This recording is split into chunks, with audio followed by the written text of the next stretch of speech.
pero cuéntanos qué te ha pasado porque ¿vas lesionado o no? Sí, al final no es una lesión grave, pero sufrí una caída entrenando hace un par de semanas. A consecuencia de ello tuve una rotura en el dedo del pie, en la primera falange.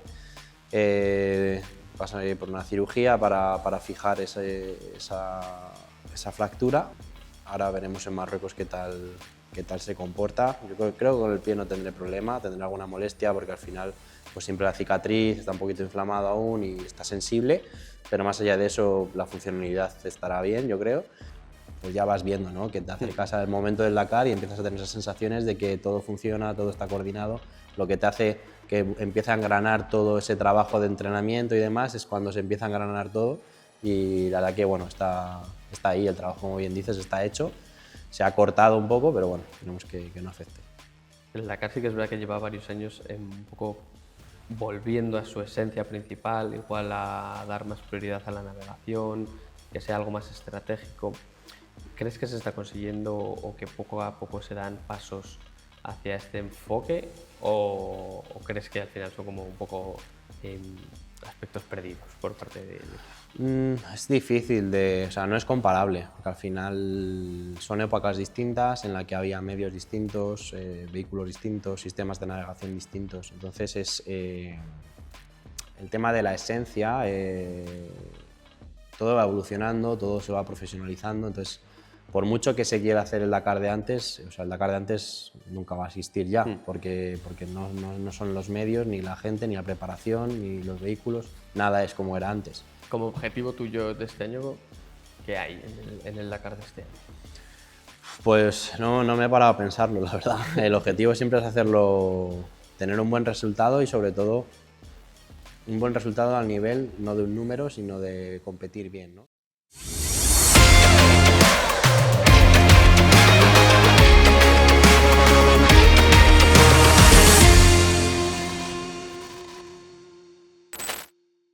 Bueno, bienvenidos a un nuevo episodio del podcast sobre ruedas. Hoy hemos cambiado de escenario y nos hemos venido hasta Madrid, a las oficinas centrales de Euromotires. Y bueno, nos acompaña Loren, que vamos a hacer un especial Dakar. Nos va a contar un poco cómo se prepara un piloto previo a que empiece esta gran carrera y bueno, a ver si encontramos un poco algún descubrimiento nuevo. ¿Qué tal, Loren?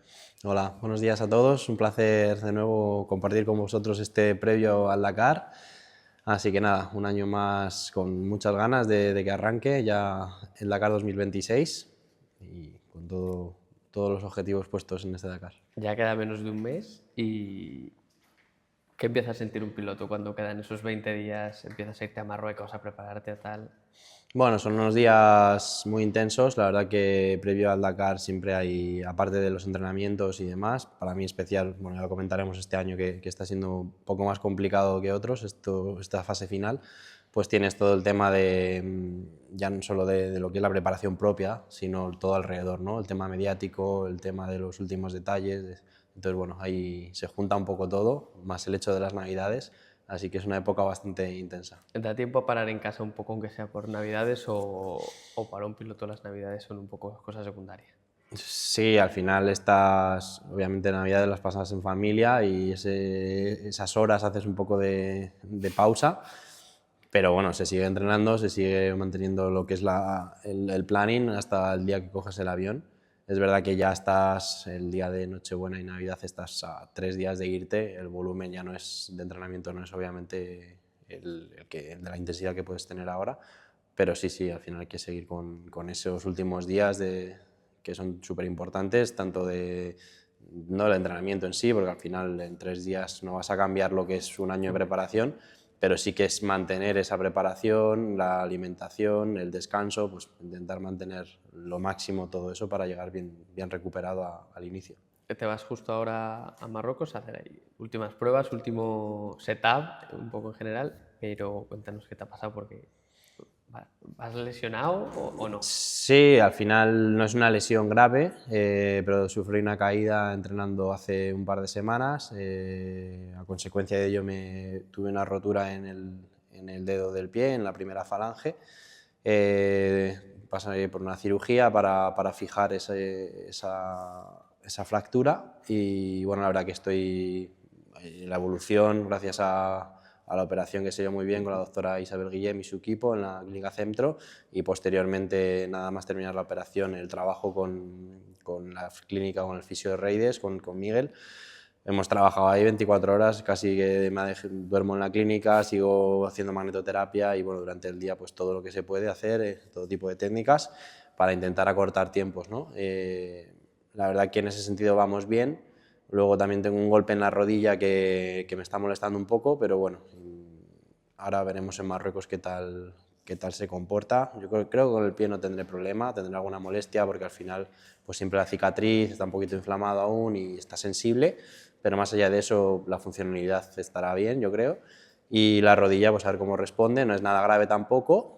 Entonces, bueno, son cosas que no es que no me vayan a permitir hacer, pero siempre te condicionan, ¿no? Entonces esperemos que condicionen lo menos posible para intentar rendir todo lo que se pueda. Bueno, quedan 20 días, o sea que esperemos que la rodilla esos 20 días termine de dejar de doler. Al final la lesión no es muy grave, como decía, más que nada te corta el ritmo de entrenamiento, la planificación y pues todo el programa, ¿no? Que al final estaba yendo con la evolución que buscábamos de cada año, de llegar en el mejor momento al inicio del Dakar.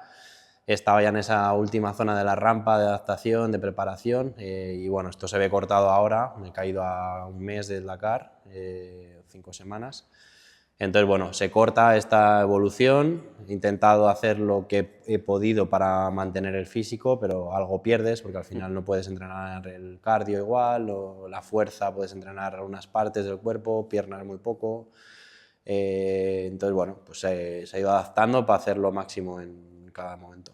Supongo que lo bueno con esto es que, como todo, es un proceso al final, el trabajo de todo un año cuenta más que el trabajo de las últimas 4 semanas. O sea que aunque al final esas 4 semanas baje igual un poco la intensidad de trabajo, no deja de contar todo el trabajo hecho previamente como Sí, para llegar. obviamente, como bien dices, pues es una preparación prácticamente de un año, ¿no? Porque al final sí que es verdad que hago otras pruebas y corro pues, con el Rally de Marruecos, Baja Aragón, otras, el Rally de Portugal, he hecho varias carreras, sobre todo en la segunda parte del año, pero siempre la mentalidad es que sean una preparación de cara al Dakar, porque al final no sigo todo el campeonato, no busco, o sea, busco hacer un buen resultado obviamente, pero no de cara a un campeonato, entonces no es que me prepare para llegar lo mejor posible a Marruecos o lo mejor posible a Portugal, lo tomamos como una vuelta a la competición, preparación, test con la moto de cara a ir mejorando e ir evolucionando para llegar bien ahora. Entonces, venía muy bien, la verdad que sensaciones muy buenas, ritmo muy bueno, yo creo, con la navegación, con la moto, la verdad que estoy muy a gusto. Físicamente hemos cambiado un poco la preparación este año y me encontraba muy bien. Entonces, bueno, la verdad que en ese sentido contento y ahora a ver cómo van estos test, estos entrenos y ver un poco dónde estamos y sobre eso pues ir regulando para poder adaptarnos y llegar lo mejor posible. Eso te iba a decir, además, es un año bueno porque has conseguido encima ganar la, si no me equivoco, es la Baja Aragón, o sea que encima vienes con victoria, con buenas sensaciones, que eso no se pierda al final tampoco. Sí, el año no ha sido malo, el primer semestre bastante tranquilo, que he aprovechado pues, para hacer mucha base, descansar y hacer base, con entrenamientos más de volumen, más mantener y empezar a hacer una buena base para luego empezar a meter intensidad esta segunda parte del año con las competiciones, con entrenos más intensos. Y la verdad que muy a gusto. Ahora falta también un poco más de horas de navegación, que es de lo que se trata. No es que falte, sino es afinar, ¿no? El terminar de coger esa confianza de la lectura a la vez que pilotas, que eso te lo da mucho en las carreras y de hecho después de los últimos días de Rally de Marruecos pues ya me encontraba mucho mejor.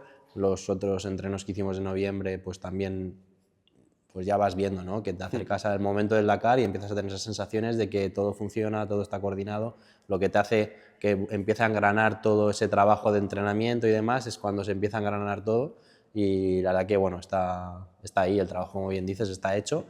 Se ha cortado un poco, pero bueno, esperemos que no afecte. Dando un poco más así en el tema de lo que es el Dakar 2026, no sé si has escuchado hablar de los pit stop, que se está valorando ahora introducir pit stop en el Dakar, un poco destinado posiblemente a lo que son las etapas más de piedra, de roca, para bueno, tener ese feedback un poco con el terreno. ¿Qué opinas sobre esto? ¿Cómo lo ves? No, yo creo que es algo muy, muy positivo y necesario porque bueno, al final en la categoría motos los neumáticos se degradan, se cortan, pero tenemos mousse, entonces el mousse es como para la gente que quizás no esté puesta en el tema, es como no tenemos cámara de aire, no hay aire en el interior del neumático, lo que hay es este mousse que es como una espuma muy particular para que pueda aguantar las etapas y la velocidad.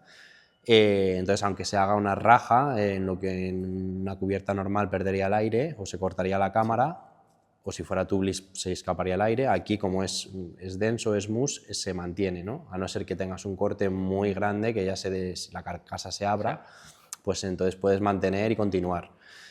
Pero en la categoría coches, pues van creo que con tubeless, entonces ahí sí que con corte pues te hace perder el aire. Y hay zonas en Arabia muy pedregosas, con piedras muy cortantes, muy afiladas, y los coches al final tienen mucha inercia y por mucho cuidado que vayan, siempre, sobre todo en las bandas laterales, cuando tocan se cortan, ¿no? La banda de rodadura suele estar bien, pero los laterales, los flancos se suelen rajar fácil.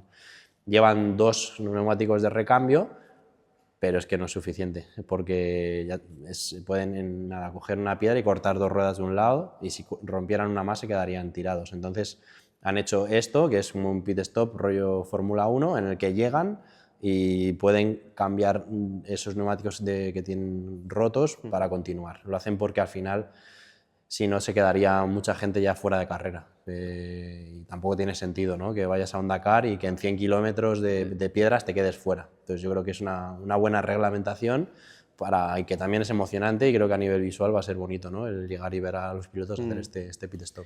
O sea que sobre todo también consideras que no afectará tanto en darle gas, ir a fondo sin mantener tanto la estrategia, sino a que haya un mayor número de competidores que por circunstancias mínimas, que es coger una roca que te haga una grieta en el neumático, te quedes fuera. Sí, yo al final no he pilotado en un coche, en un T1, un Bugis en carrera, pero parece ser que es bastante fácil que en un terreno así, incluso aunque vayas gestionando el ritmo y teniendo cuidado, se corten, ¿no? Entonces, un poco el hecho es que se pueda mantener la competición y que no se quede un piloto top o fuera de la carrera por 2 pinchazos, ¿no? ¿Volvéis a Arabia otra vez? ¿Se acaba conociendo el terreno al final después de tantas veces? ¿O tienes partes del terreno en tu memoria que pasas por ellas y dices, me acuerdo de esto, del año pasado, de que pasamos por la misma zona? ¿O es difícil al final Hay mantener? zonas que se repiten, pero generalmente yo te diría que no se usa nada de zonas que hayamos pisado exactamente el mismo track, el mismo camino, ¿no? Puede que hayas pasado a lo mejor a 3 kilómetros o que hayas pasado en dirección contraria, a lo mejor a alguna zona, pero no suelen reaprovechar zonas, a no ser que pues, estés en una zona de valles y solo haya un paso y a lo mejor te hagan hacer ese paso, ¿no? Pero vamos, zona de que te recuerdes ese pasado justo por este camino, no, pero el ambiente, decir, por esta zona hemos estado, sí, y también a base de años pues vas conociendo un poco las zonas que hay. Sí. Pues a lo mejor en esta etapa pues pasamos en la etapa 11 de hace 2 años y había muchas piedras, igual no van a ser la misma pista, pero va a ser, la que te digo, una 5 kilómetros, y pues hay muchas piedras o hay dunas cortadas, entonces ya tienes un poco una imagen, un espectro más amplio de qué te puedes encontrar, aunque no estés seguro al 100% de qué va a ser, pero ya te haces una idea de qué tipo de terreno hay, además de lo que te cuenten ya en el briefing, ¿no? Que suelen explicar bastante, pues en el briefing que hacen el día anterior, pues te dicen ya que va a haber, por ejemplo, 30% de piedra, 50% de duna y 20% de arena o de pista rápida. Entonces, con esto ya te vas haciendo un poco la composición de lo que puede ser el día siguiente. Porque tengo aquí 8.000 kilómetros totales este año y con entre 4.500 y 5.000 de cronometrados, o sea que al final sí. son kilómetros. Sí, ya cansa de pensarlo, sí. En estos 8.000 kilómetros, ya no solo aquí en Arabia, sino en Marruecos, por ejemplo, ¿os vais encontrando pueblitos pequeños donde igual viven 20 personas? ¿O cómo va un poco esa esencia? En Arabia, la verdad que no te encuentras casi nada. Hay a veces campamentos nómadas que van como unos tipo trailers, camiones así, y montan unas vallas para camellos y tienen como un poco campamentos nómadas que intentan evitar. Lo que pasa que sí que es verdad que como se mueven, Claro. hay veces que han pasado 2 días antes y justo se han movido. No es lo normal, pero sí que a veces pasas cerca. Pero poblados intentan evitar y vamos por zonas muy inhóspitas, muy desérticas. La verdad que no se ve prácticamente, no ves civilización y a veces en un final de etapa pues ves que van algunos 4x4 locales y demás, pero no es, por ejemplo, como aquí en la Baja Aragón, que vas y en los laterales está lleno de gente, en los cruces hay gente, o sea, eso no. O pasas por pueblos y tal, aquí no, aquí es muy desértico, muy abierto. Se concentran en ciudades la gente y el resto es muy nómada. O sea que tampoco existe esa posibilidad de, yo qué sé, pasar por un pobladito, parar, si necesitas agua que te puedan dar agua, ¿no? Porque al final... No, en Marruecos más, en Marruecos sí que hay más poblados y te encuentras pues, cerca, paras y hay como aldeas y demás, pero en Arabia no, es un país muy grande y la verdad que está muy despoblado, y hay zonas que no hay, bueno, cuando íbamos a Lenti Quarter no hay nada, o sea, hay cientos de kilómetros que no hay nada. El Dakar sí que es verdad que lleva varios años un poco volviendo a su esencia principal, igual a dar más prioridad a la navegación, que sea algo más estratégico. ¿Crees que se está consiguiendo o que poco a poco se dan pasos hacia este enfoque o crees que al final son como un poco aspectos perdidos por parte del equipo? Es difícil o sea, no es comparable, porque al final son épocas distintas en las que había medios distintos, vehículos distintos, sistemas de navegación distintos. Entonces el tema de la esencia, todo va evolucionando, todo se va profesionalizando, entonces por mucho que se quiera hacer el Dakar de antes, o sea, el Dakar de antes nunca va a existir ya, porque no son los medios, ni la gente, ni la preparación, ni los vehículos, nada es como era antes. Pero sí que es verdad que ahora, desde que yo empecé a competir, a este último año, se ha ido endureciendo la carrera en cuanto a navegación, en cuanto a kilometraje. Era un poco una carrera más sprint y ahora sigue siéndolo, porque al final el ritmo es muy alto de los primeros participantes, pero sí que es verdad que hay más dureza, zonas más técnicas, kilometrajes más altos, entonces esto hace que al final el ritmo lo tengas que regular un poco más. No es lo mismo salir a una especial de 300 kilómetros que a una especial de 600, ¿no? Entonces ahí sí que hay que regular y hacer una estrategia un poco distinta. Y creo que lo están trabajando muy bien en este sentido, también a nivel de seguridad, porque al final han desdoblado muchas etapas en coche y moto, y eso también da mucha seguridad de cara a las motos o cuando tienes un problema que te quedas más atrás, que te alcanzan los primeros coches, que van súper rápido, el ritmo es altísimo en coche. Entonces, bueno, ahí estos adelantamientos con gente y demás pues se intentan evitar y también da más emoción a la categoría coche, ya que abren pista 100%, dan más prioridad a la navegación en coche. Entonces, bueno, creo que están haciendo muchas adaptaciones y un trabajo en una dirección que es buena, hacia un Dakar más difícil, más duro y más físico también. Tú, como piloto ya a modo personal, ¿me refieres, por ejemplo, a lo que son esas etapas más rápidas? Porque la velocidad es verdad que ha ido en aumento y sigue yendo en aumento en el Dakar. ¿Prefieres una pista rápida en la que igual haya que pensar menos y solo ir más enfocado en darle gas?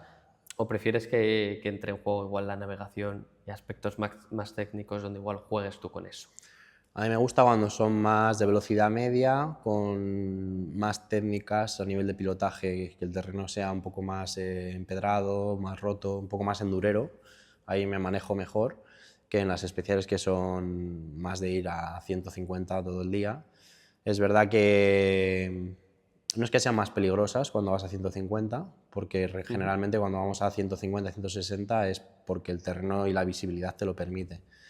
Y también se complica la navegación, porque si vas tan rápido llegas antes a los sitios, entonces es difícil la navegación si hay notas muy cortas. Pero te relaja un poco el pilotaje.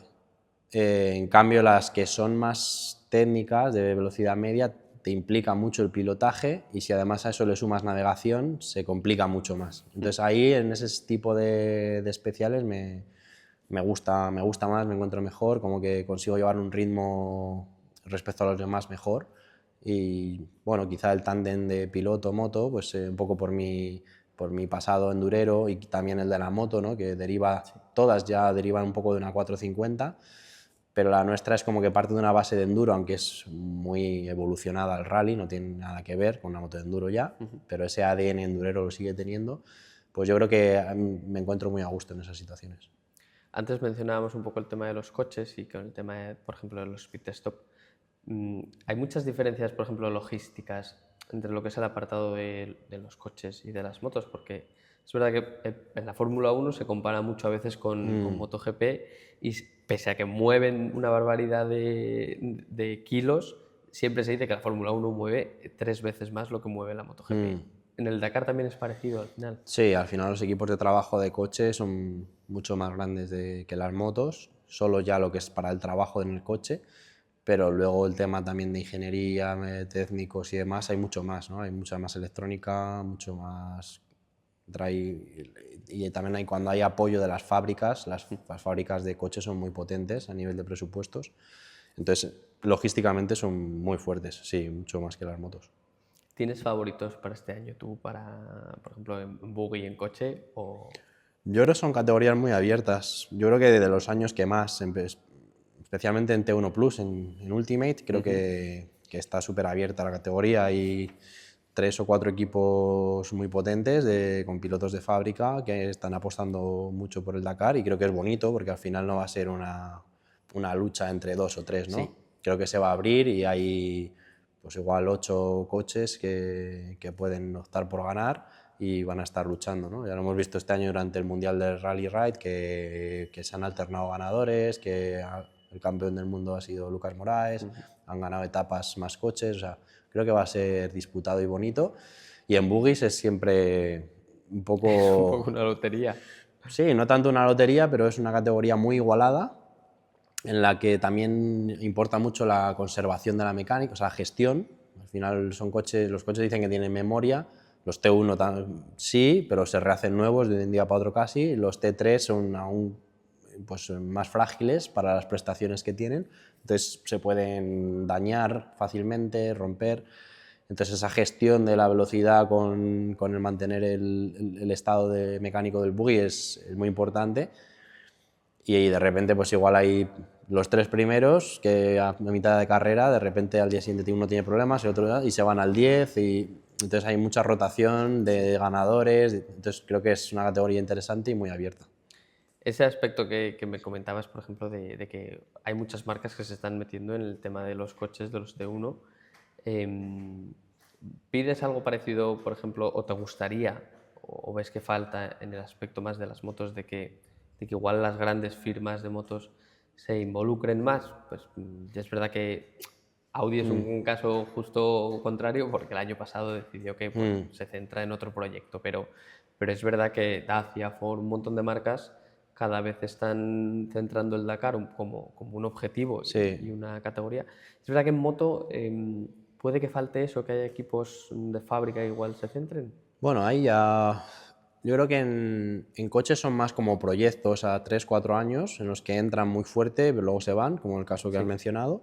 En motos suelen ser más a largo plazo y tenemos ahora mismo 2 fábricas muy potentes, 3, que están involucradas desde hace muchos años y eso da una estabilidad buena a nivel de los pilotos top. Y hay otras marcas más medianas que están apostando y sobre todo el mercado asiático que está entrando bastante. Es verdad que no tienen estructuras súper potentes aún, pero que están haciendo intención de mejorar las motos, de crear una logística y de llegar también no solo a lo que es el rendimiento máximo de luchar por ganar, sino a llegar a los clientes y estar presentes. Y yo creo que están haciendo un poco de un test de ver cómo funciona la carrera, de coger experiencia y yo creo que en los próximos años se irán integrando marcas que incluso ni conocemos aquí en Europa, pero que sí que están entrando poco a poco en el mundo del Rally Ride y creo que eso es positivo. Al final, cuantas más marcas haya, pues mejor. Y creo que en general el Dakar ahora, casi en todas las disciplinas, está viviendo un buen momento o está mejorando un momento del que veníamos. Como objetivo tuyo de este año, ¿qué hay en el Dakar de este año? Pues no me he parado a pensarlo, la verdad. El objetivo siempre es hacerlo, tener un buen resultado y sobre todo un buen resultado al nivel no de un número, sino de competir bien, ¿no? Si yo compito bien y hago todo lo que tengo que hacer bien, pues el resultado vendrá, y si no viene el resultado será por otras circunstancias externas. Pero bueno, lo importante para mí es competir bien. Intento prepararme al máximo para competir bien. Este año, pues como pues, en el último momento no está siendo el mejor, pero bueno, me gustaría poder acabar en el top 5, que llevo años siendo mi objetivo. Lo hemos estado rozando varias veces, al final por circunstancias siempre me he quedado fuera, pero hemos demostrado que hay la velocidad y hay el ritmo como para poder luchar por ello, ¿no? Entonces, bueno, al final para que eso se lleve a cabo, pues tienes que hacer un Dakar muy limpio, de caídas, de mecánica, de físico, de todo, ¿no? Para poder llegar y poder estar el último día optando por ese top 5. Esperemos que sea el año, y si no, pues estar lo más cerca posible.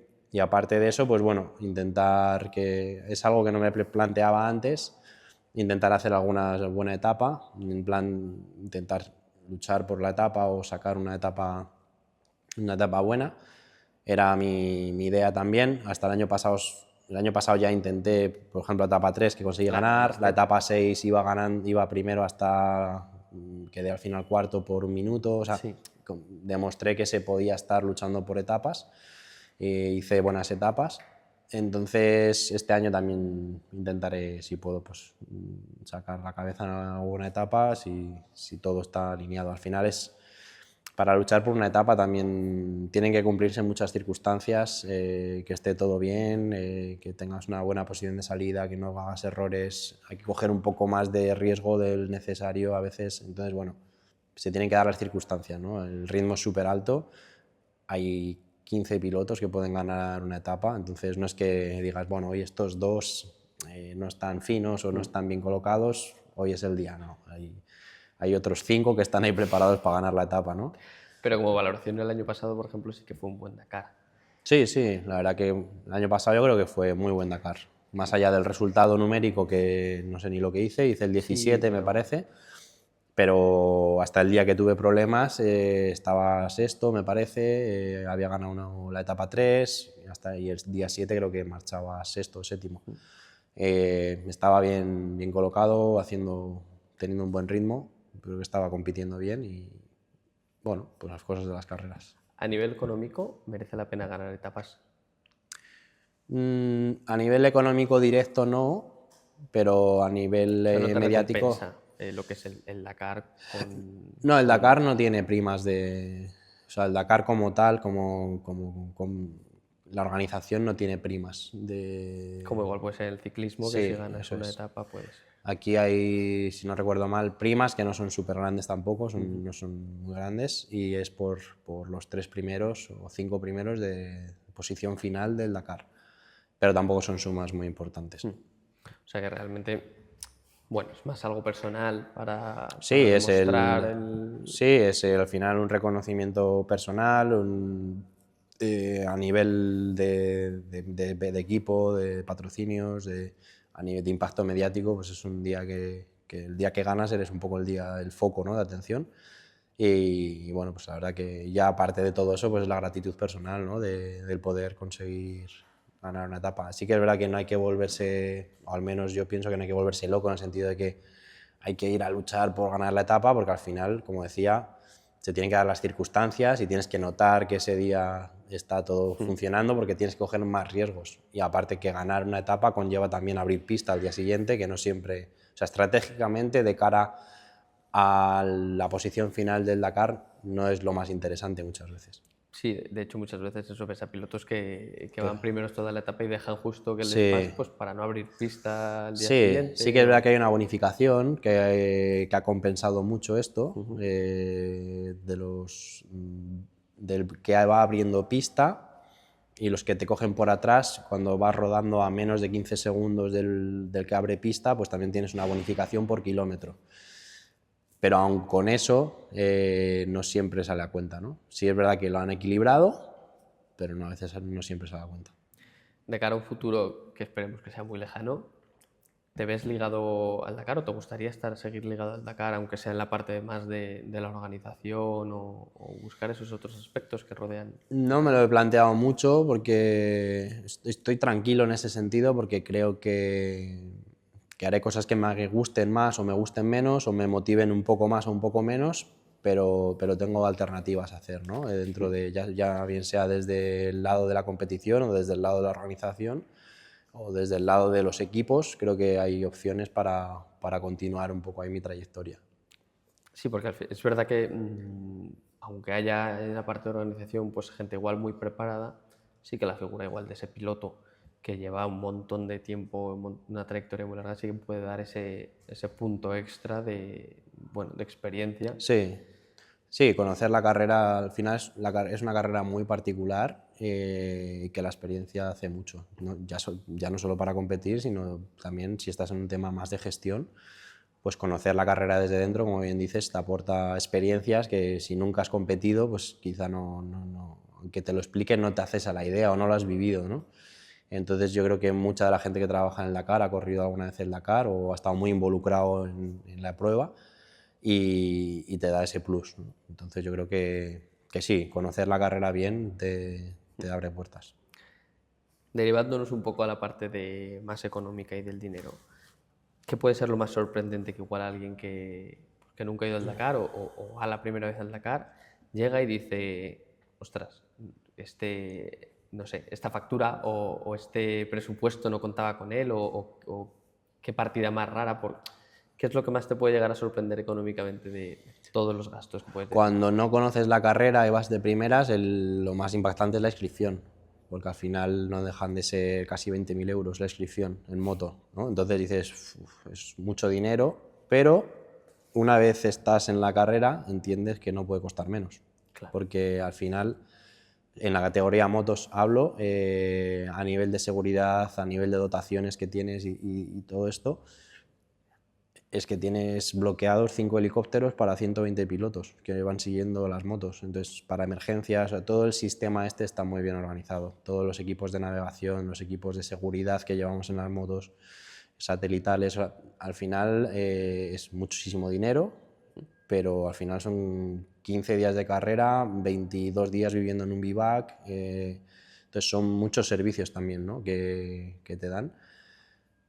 Pero obviamente pues es una suma importante y es el inicio de la suma, Sí. porque luego depende también al nivel que quieras ir, o si vas con asistencia o no, o bueno, pues tienes que ir añadiendo cosas a la factura y al final es una suma importante. ¿Qué puede costar un un Dakar yendo, digamos, con un equipo fuerte que te pueda cubrir, pero cuál puede ser el montante que digamos que al final de un Dakar dices, pues cuesta esto ir a quedar entre los 5 primeros? Es complicado. Cuando vas para luchar entre los 5 primeros, generalmente ya vas con un equipo de fábrica, que todos estos costes los asumen ellos.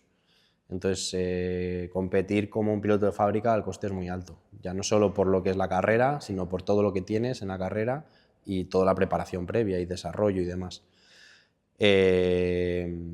Pero al final, y también depende mucho de las condiciones en las que quieras ir. No es lo mismo ir y dormir en tienda de campaña que dormir en una furgonetita, que dormir en un camper, en una autocaravana, ¿no? Y no es lo mismo ir a comer en el bivac que llevar un cocinero, o tener fisio o no. Para todo eso hay libertad. Cada uno en función de su presupuesto decide. Es libertad según lo que quieres, según el presupuesto que tengas, claro. O sea, si tienes un presupuesto sin fin, pues puedes tener muchas cosas que te ayudan. Cuando el presupuesto es limitado, pues hay que dar prioridad a las cosas, ¿no? Entonces, al final, para hacernos una idea, en mi equipo somos 3 pilotos y de staff alrededor, aparte de los 3 pilotos, pues van unas 10 personas. En otro equipo, también oficial, para 3 pilotos, van casi 40 personas. Claro. Y luego también los privados, pues para 3 pilotos, a lo mejor lo hacen con 3 personas. Sí. Entonces depende un poco la logística que tengas y las comodidades, no son comodidades, sino es según el resultado y las prestaciones que busques, pues necesitas más o menos infraestructura. Es importante, yo creo que entonces ser un poco empresario, aparte de piloto, pero como personalmente, igual para gestionar tu patrimonio, porque al final es la carrera de un deportista es relativamente corta. O sea, Sí. y luego depende de la suerte que puedas tener, más o menos, sí puedes empezar a alargar la carrera profesional y tener pues puestos en organización y demás, pero tienes que tener un poco esa parte empresarial de decir, ¿cómo gestiono yo igual este dinero que estoy ganando porque tengo que seguir Tengo que viviendo? vivir, sí. Por desgracia no voy a dejar de competir y ya voy a vivir la vida. Tendré que seguir haciendo algo más para vivir.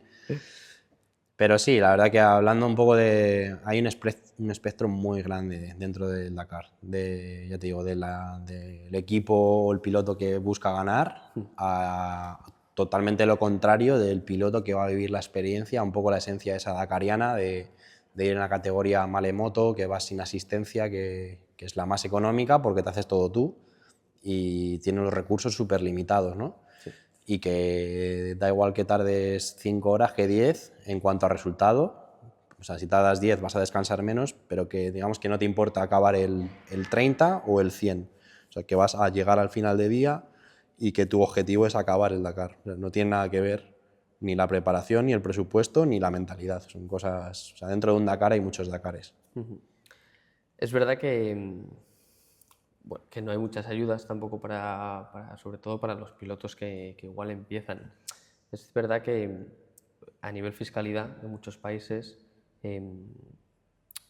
puede ser incluso una traba personal para gente joven que está empezando, bueno, que igual son sus primeros contratos o que incluso está empezando a ver que puede vivir de ello, encontrarse que igual hay países que no te ponen facilidades y decir, pues todo igual este esfuerzo que llevo tanto tiempo intentando construir y conseguir, de repente veo que de la noche a la mañana la mitad de repente se esfuma porque no sé por qué, realmente. Sí, no es fácil, pero bueno, si estás en ese punto ya no está mal, porque quiere decir que estás ganando dinero y no lo estás gastando. Sí. Cuando todos son gastos no hay ese problema. El problema es llegar a ese punto, ¿no? A ese punto hay que hacer una inversión importante y o tienes la suerte de ser talentoso, estar en el momento justo y que alguien te capte o te incluya en equipo, o tienes que trabajar mucho y también pues, con la ayuda pues, de mucha gente, de patrocinadores como Andrés, son otros muchos que yo he tenido que te van un poco catapultando y ayudando a llegar a ese punto. Mucho esfuerzo, mucho sacrificio, dejar muchas cosas de lado y para ver si un día puedes o no puedes estar al menos sobreviviendo de tu deporte. Es verdad que es una apuesta importante y que cada vez la categoría motos no tanto, pero la categoría autos, ya sean buggies o T1, pues sí que se está haciendo muy elitista, en la que o vienes con un patrocinador muy fuerte para poder cubrir gastos o tienes tú el patrimonio para poderlo soportar, ¿no? Eso es así, o tienes un patrocinador o un padrino o lo tienes tú, pero ya son sumas muy, muy importantes. Claro, eso te iba a comentar. Visto lo visto, vamos en un punto ascendente en el Dakar. Es decir, cada vez entiendo que será más caro participar porque también todos estos sistemas de seguridad que comentabas cuestan dinero y si los quieren seguir implementando y hacer cada vez la categoría más segura, pues al final no se paga solo. Claro. Sí. Sí, no solo lo que es la carrera, porque al final los costes de la carrera sí que se han ido aumentando un poco, pero no es que se hayan duplicado o triplicado, pero obviamente van subiendo, porque todo sube.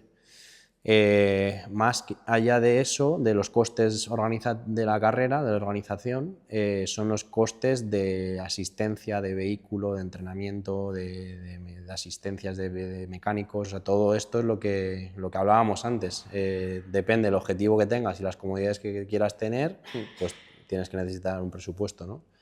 Pero es verdad que el presupuesto mínimo ya en buggies ya es un número muy alto. En motos es una persona normal y corriente, puede ser asequible si es tu sueño y proyectas toda tu vida en hacer eso, pues es factible.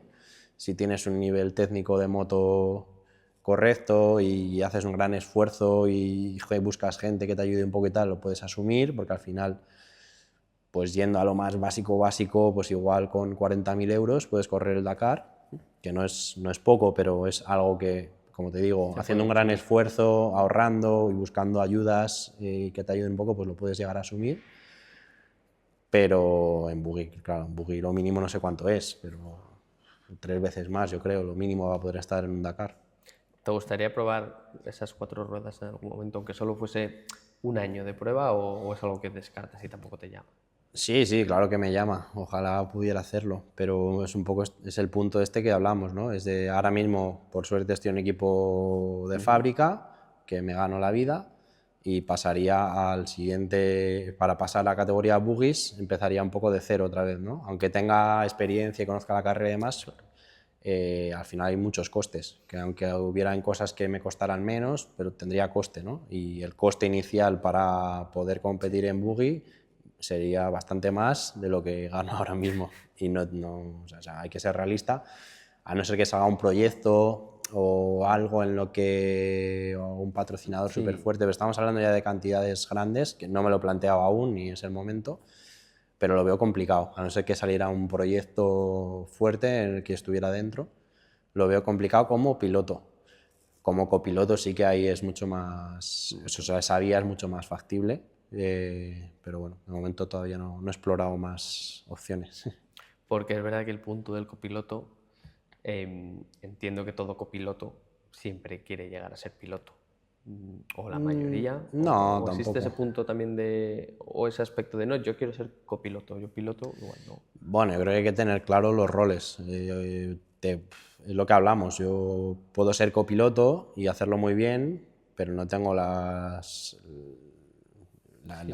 el presupuesto para poder ser piloto, porque al final prácticamente, menos los equipos de fábrica, pues casi todo el mundo tiene que traer el presupuesto de una manera u otra para poder correr. Entonces, si tienes el presupuesto, sí, si no lo tienes, pues te puede encantar, pero pero... no. Y entonces ya entras en un punto que al final, cuando eres copiloto y ahí también te puedes labrar un futuro y pues, ser copiloto al final creo que es algo bonito también, que no es nada fácil. Al final el piloto recibe todo lo que hace el piloto es lo que transmite el copiloto, ¿no? O sea, que no es que estés allí de pasajero, realmente estás muy implicado en la carrera y tiene que haber muy buena compenetración entre piloto y copiloto, entenderse muy bien, saber de mecánica para poder solucionar un problema rápido, saber de navegación para, obviamente, para no perderse y no hacer errores, saber de pilotaje para poder también a veces ayudar o compenetrarse al piloto cuando ves pasos de dunas, cuando ves tal, intentar decidir por dónde pasar. Entonces, todo esto también es parte como del pilotaje, aunque no pilotes. Entonces, bueno, es muy complejo y yo creo que bonito también. Es verdad que a vosotros os toca las dos partes, la de piloto y la de Sí, copiloto a la vez. sí, pero a veces yo creo que ahora, o sea, ahora como piloto, pues es verdad que haces todo y dices, bueno, de copy uno conduce y otro lee, pero es verdad que cuando yo me pierdo y quiero parar, pues no tengo que decirlo a nadie, freno, quito gas, pienso, actúo, miro. Es verdad que en la moto tenemos mucha visibilidad porque al final te pones de pies, te giras, buscas referencias, sabes lo que estás buscando porque lo estás viendo en el roadbook, pero en un coche estás muy limitado ya porque tienes el techo y en los laterales las puertas, o sea, tienes la visibilidad limitada, sobre todo en los T1s que van muy bajos y tienen poca visibilidad. Luego van con el Hans, que tienen poca movilidad lateral, entonces para poder, yo si quiero me pongo de pie, miro hacia atrás y estoy viendo, ¿no? Referencia. Y un copiloto no puede. Y aparte, si quiere mirar hacia un lado, se lo tiene que decir al piloto para que gire. Claro. Entonces no es fácil, no es fácil. Bueno, nosotros te seguiremos apoyando sobre las dos ruedas Sí, y en todos los proyectos que hagas. sí, sí. Y te agradecemos un montón que hayas venido. Que te vaya de la mejor manera posible el Dakar, que seguro que lo haces estupendamente y ahí estaremos siguiéndote desde la tele etapa a etapa. Intentaremos dar el máximo, eso seguro, y cometer los menos errores posibles, no salirnos del plan. Y nada, a ver hasta dónde podemos llegar este año. Todos los años son difíciles y creo que, bueno, cada año dicen que es un Dakar duro, seguramente lo será, porque lo que nos han mostrado pues ya de kilometrajes, de zonas por las que vamos a pasar, yo creo que va a ser un Dakar duro físicamente y de etapas largas, que va a ser duro también mentalmente. Así que nada, muchísimas gracias por seguir otro año conmigo en este Dakar 26, a todo el grupo Andrés, a toda la familia Andrés y toda la gente que lo hace posible. Así que nos iremos contando las novedades por día a día. Eso es. Recupérate y a llegar a tope. Gracias, Loren. Gracias a vosotros.